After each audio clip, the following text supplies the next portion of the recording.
let me start with a indie game. Ignited Entry. I played this on stream. It was like a itch game. This was like my favorite game that kind of I just found on itch. The story was incredible. There was like a robot dude named Steve or something. He's one of the best performances of the year. Ignited Entry was so much fun. That's my favorite indie game of the year. Or actually, no, it isn't. There's another game. But it's my favorite game I just randomly stumbled upon on itch. Okay, next. Let's get this out of the way. Yes, I played a Lego game. Oh, I need to add an F tier. This isn't an F game, but I think Lego Horizon Adventures is a solid D. Let's do Tekken 8. I didn't play a ton of this. I'm not really a huge fighting game person. I just really played Tekken 8 for the story, which is weird, I guess, for fighting games. But Street Fighter 6, I love. That's like an A tier game. Tekken 8, I'll put like a tier below it. I didn't fall in love with Tekken 8. I'll put it right there. Let's do Marvel Rivals. That's also B. I'll put it above. I'm not an alcohol. I knew this was going to happen. Marvel Rivals is good. Again, I don't love it as much as everyone else. But I have fun with it. I have more fun with it than I've ever really had any one of these type of games. A Quiet Place, The Road Ahead. D tier. I played this on the hardest difficulty, and I thought the AI was too dumb. The sound effects were really annoying. It had good moments. I think there is some good bones to it. It could be a fun horror game. But for the most part, it misses a lot of steps. Let's do Suicide Squad. I picked this up for like $8. Depressing. Depressing. Just for the company. Rocksteady is like a phenomenal company. Asylum City, those are like A-tier games. Night, I didn't love as much as everyone else, but I respect Night. Suicide Squad, it's just like... This is the only game I have listed here that I didn't finish. I played like 15 hours and I got so pissed off on this game I dropped it. So I'm just going to preface. Dragon's Dogma is a DNF game. Like, did not finish. Shout out GTA races. I never got DNFs. But Dragon's Dogma was just so annoying going on the roads and having goblins hit you, and the story wasn't really anything. The combat was probably the best part, but when you're just getting smacked by goblins on every single journey you take, and then you even fast travel, and you can get smacked by goblins still on the journey, it's annoying. Maybe this is a little harsh to put it in F, but like, okay, I'll put it in D, but I had an F experience. Animal Well, C tier. I didn't love it as much as everyone else, but amazing art style. Some of the sections, if I remember right, it was like 4 sections. I like the bottom left section with like the bubbles or whatever. The wolf chasing you annoyed the fuck out of me, but that was fun. The right sections, I don't even remember really what they were. But Sol game, one of the most beautiful games of this year. And I don't remember the developer's name, but the guy Donkey helped publish. I will play another one of their games. Dragon Age, I think if I have more attachment to the Dragon Age IP, I'd probably be more annoyed with it, but I don't, so I'm going to go D tier. I'm just tiering lists. I'm tiering games as I see them. In Dragon Age, I think until like the final 10-ish hours, it honestly would probably be a C, but its characters are just the weakest part, and it's a BioWare game. That's what you live and die on. Prince of Persia, this came out like January. I'll go C tier. I think it's a little screwed by being a little too Ubisoft-y. Like, it's a little too bigger than it should be, which is every Ubisoft game. That's why I'm like never going to stream a Ubisoft game unless they can verifiably make it short. Like, I know the next Assassin's Creed is going to probably be way too long and bloated. And I don't even know if I'll buy it. I definitely won't stream it. It's going to be too fucking long. That's what every Ubisoft game is. Prince of Persia, it's not as extreme because it's just a smaller budget game. But still, man, they should have cut like 5 hours out of it. Let's see. I'll shout out a good Kunitsu-Gami Path of the Goddess. Might be the best Capcom game this year. Best, I don't know if I might have fucked that sentence up. I'm gonna seem, I always fuck up words. I'm not drunk. I just fuck up words all the time. But this is a good game, and it was on Game Pass. I don't know if it still is, but that's how I got it. And I had a lot of fun with it. It's a little resource management, but the combat's fun, and it balances like strategy with real-time gameplay. This shit was fun, man. I think the ending got a little ridiculous because you're replaying a ton of the same shit. But it's a fun game. Easy recommend, especially if it's on Game Pass. Let's do mouthwashing. Need to wash my mouth after watching the commanders. Mouthwashing, I'll put it bottom C. I didn't love it as much as everyone else. I think it got a lot of attention. I didn't find the gameplay really anything special, but the story obviously is what they're going for here, and that's good. Let's do Black Ops 6. I haven't played any of the DLCs. I want to get to it eventually. Specifically the zombie maps. Also, I'm retired from Call of Duty multiplayer, so I haven't played that.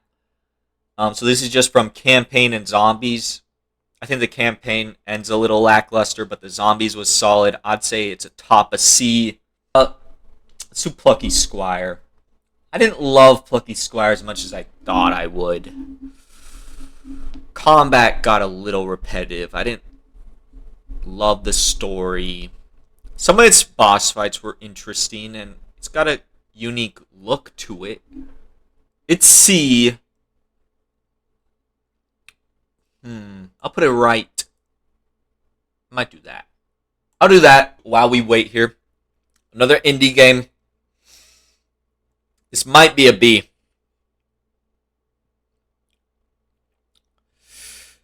Eight subs. Okay, Decapitation's coming soon then. Execution. I guess the box dies when I hit 500. I'll put it bottom B. And Animal. You know what? It is in the same tier of them, though. I'm going to lower it to C.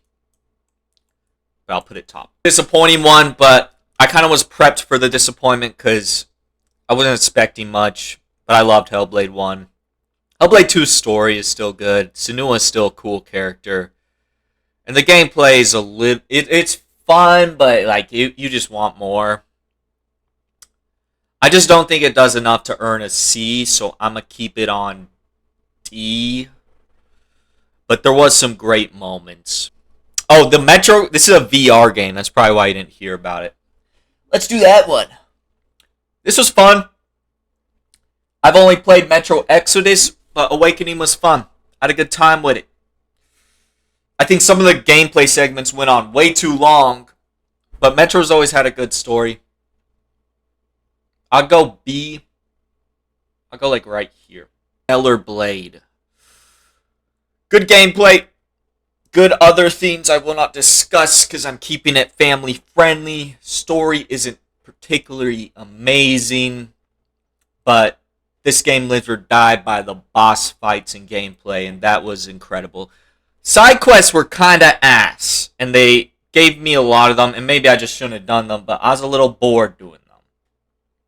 I'd go top of B, though. Let's get an A. Indiana Jones, solid A. The more I've thought about this game, before when I finished it, it was probably high B, but I'm going to bump it to A just because amazing story, captures the vibe of Indiana Jones, amazing. The locations... Some of them are quick, but the ones where they like allow you to explore Egypt, what's the first? The Vatican.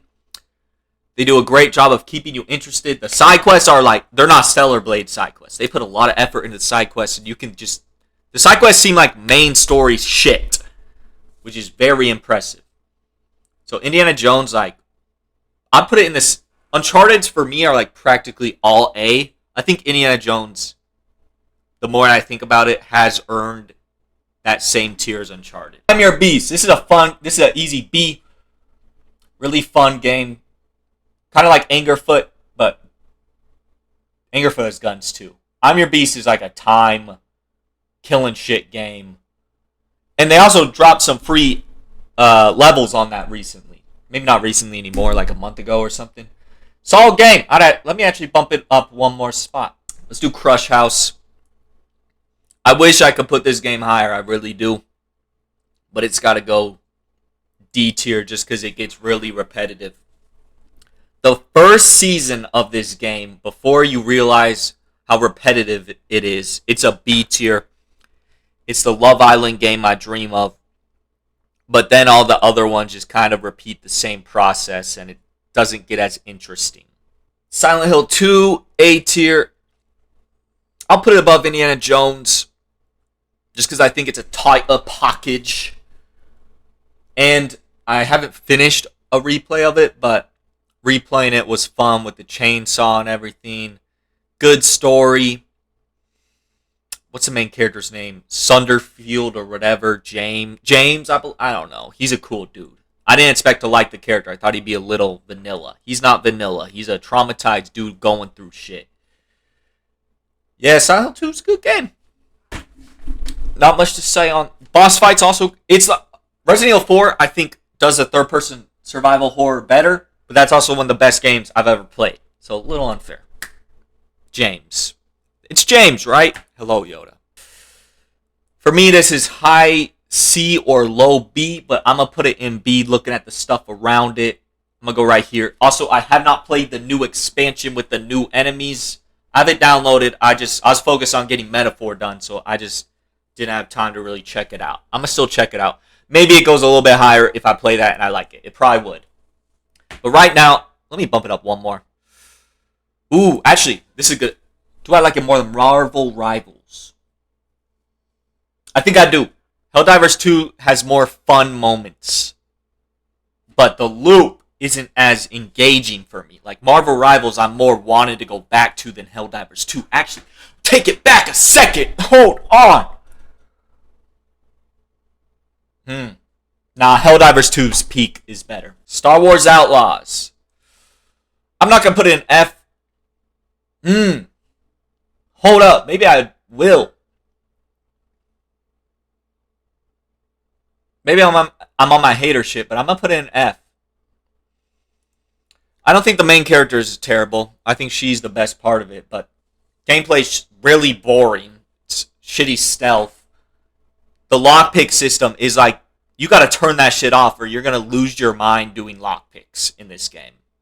It's just like so often. Story, I don't remember shit. Don't remember any characters' names. Like that robot in the cover art. He exists. I didn't hate him. I didn't like him. Frankie Stoney. Frank Stone. Man, I don't even hate this game, but Supermassive kind of have been like chasing the ghost of Until Dawn since they released that game. Like, this game's good. It definitely has fun moments, but I am kind of like,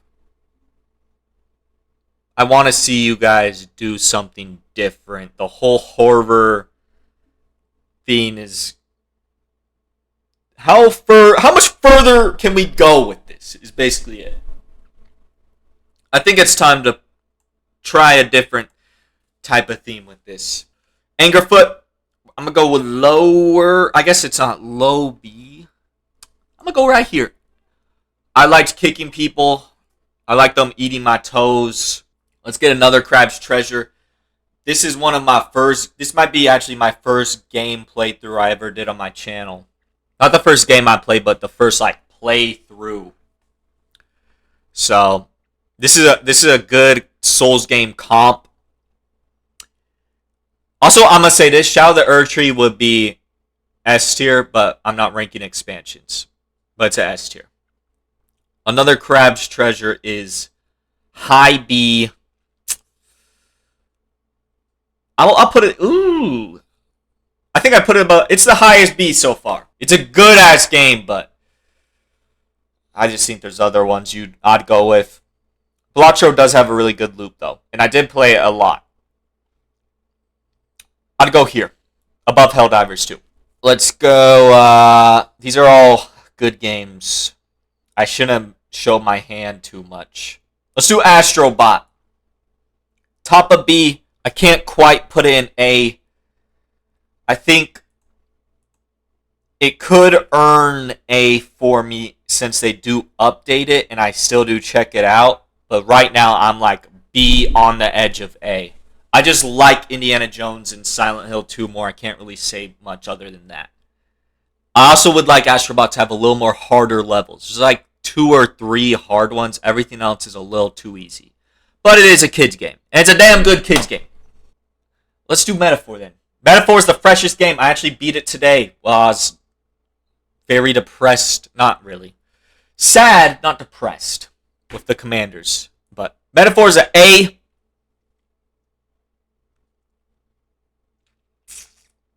I didn't love it as much as I thought it was. I thought it would be like my favorite or second favorite game of the year.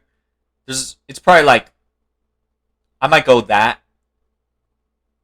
I'm going to put it above Indiana Jones, but I'm not sold on that. Metaphor has really good companions. I'm going to butcher the names. Heismate, the rat dude, he a goat. Hulkenberg, goat. Stroll, goat. Juna, goat. Euphra, probably butchered it, goat. Will, as a main character, I wasn't sold on him until a moment in the story that like explains him perfectly, and I was like, oh, he's a good-ass character. Luis, it took a little while for me to really get sold on him as a villain. I eventually did. He's a good-ass villain.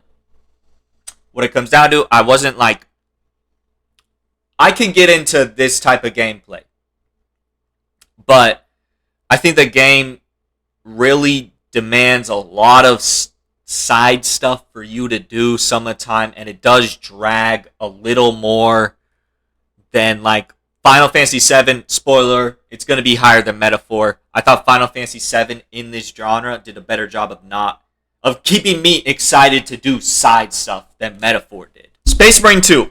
I'll just spoil the future. This is the last game that's going into B. The other 3 are all A's for me. Space Marine 2 is a little below Astro Bot, but these 2 are really close to A's. Good story, engaging gameplay, multiplayer is but the story stuff and then the operations are fucking amazing. And I played Space Marine 1 before Space Marine 2. Space Marine 2 just does everything Space Marine 1 does, but more Space Marine 2 and more fun and more engaging and more. I forgot the guy's name. The main character's name. He's a badass, though. I think maybe I enjoyed the story of 1 more. Or at least that one antagonist who was like, Space Marine! Black Myth Wukong. Boom, right there. Top of the list so far. Love the gameplay. Probably, it did a good job of like, I was going to say, probably a little too many bosses, but not really. Even though there's a shitload of bosses, they did a good job of keeping them fresh. I think the snow area, or specifically the prison before then, was a pain in the ass, and I hated that shit. Besides that, enjoyed most of it. Some bosses weren't as good, but that's how it always works. That gold dude was so ass, because he would damage you in cutscenes. That guy pissed me off. Yeah, just a solid-ass game. I think world building, it did a really good job, but I think Souls games feel a little more refined in that. It's hard to find like a specific thing that is the reason it isn't S. I just don't think it does enough to be a 10 out of 10. 9 Souls, I'm going to go right there. Second best game of the year so far. 9 Souls was short, really fun. Prince of Persia was a bit too long for that 2D style game, and the boss fights weren't as good. 9 Souls just better. Really, the boss fights also always shocked me. They always did something different, whether it was like 2 at the same time with it. You're fighting one with a unique theme when you're fighting the other, or there's a third phase, or there's a fucking... I'm blanking, but it just kept things interesting. The final boss was really good. There's like another phase to that shit that was really insane that I never did. I'd like to do one day. But 9 Souls, like, that game just surprised me. I wish I played it a lot earlier. That's like the Liza P. Liza P was the best Souls-like of last year. 9 Souls, I think Nine Souls feels more Souls-like than Black Myth Wukong. Like, Black Myth Wukong is like a Souls game, but Nine Souls is Sekiro-like. Okay, game of the year for me, Rebirth. I'm not going S tier. I don't think there was a 10 out of 10 game this year. Last year, Baldur's Gate 3, I put in 10 out of 10. I don't think this year had one, but Rebirth is really close. It just did everything Remake did, but better. Story, elevated. Characters, I really liked more, especially Barret. I think Barret was probably the best. Barret or Aerith was the best companion character in this game, but they're all good. Tifa's always good. Red was good in this game. Annoying as voice once you get the new one, but still cool. What was that one Mike? Kate Smith, Sith. He was cool. The thing that really puts it above like Metaphor, which is its easiest comp, I just like Rebirth's combat more. And again, what's that one game mode? It's either Queen's Blood or Queen's Gambit. That shit is fucking so good. So fucking good. I haven't loved a like video game in a game like this since whatever it was called on Witcher 3. Was it Gwent? Love Queen's Blood. I actually kind of want to re-download Rebirth just to play Queen's Blood, but I don't think they have a section just to play that. You probably have to do story stuff. That shit, honestly, if Queen's Blood wasn't in the game, it might be like this for me. That's how good it is. But still a really good game. Cloud, I liked. I didn't hate Cloud in the first one, but I think this one really made me like him even more as like a leader of the group. What other side characters am I missing? The only side character I didn't love was Yuffie. Yuffie's ass sometimes just gets a little too much for me to deal with. A little too annoying. I didn't hate her in the remake DLC, but in this one, I didn't even hate Yuffie. She was just, sometimes I was like, Yuffie, can you please just stop? Okay? Just fucking stop. Besides that, it was my game of the year.